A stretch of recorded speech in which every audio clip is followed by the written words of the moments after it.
Kaikaluru BJP అభ్యర్థిగా మాజీ మంత్రి కామినేనికి సీటు ఖరారైంది. దీంతో కామినేని ఇంటికి ఆయన అనుచరులు క్యూ కట్టారు. వచ్చే ఎన్నికల్లో కైకలూరులో విజయకేతనం ఎగరవేయడం ఖాయమని ధీమా వ్యక్తం చేశారు. తాను గెలిచాక కైకలూరు నియోజకవర్గాన్ని అన్ని రకాలుగా అభివృద్ధి చేస్తామని హామీ ఇచ్చారు.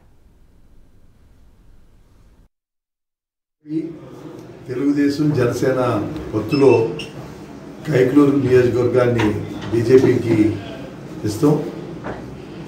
అలాగే బీజేపీ పార్లమెంటరీ బోర్డు ప్రధానమంత్రి గారి అధ్యక్షన, నడ్డా గారి అధ్యక్షన నా పేరు కైకలూరుకి సెలెక్ట్ చేయటం, నేను బీజేపీ పార్లమెంటరీ బోర్డుకి అలాగే చంద్రబాబు నాయుడు గారికి, పవన్ కళ్యాణ్ గారికి కృతజ్ఞతలు తెలియజేస్తున్నాను.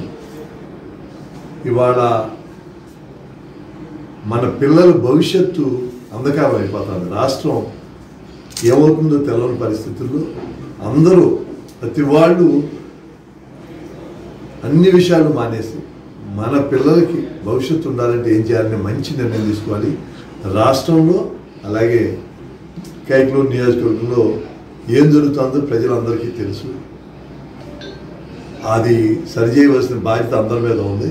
త్వరలోనే నేను ప్రెస్ కాన్ఫరెన్స్ పెట్టి అన్ని విషయాలు వివరిస్తాను, నిజాలు ప్రజలకు తెలియజేస్తాను.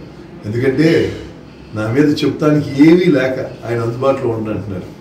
మంత్రిగా రాష్ట్రంలో తిరిగాను, కానీ ఫోన్లో ఎప్పుడు అందుబాటులో ఉన్నాను.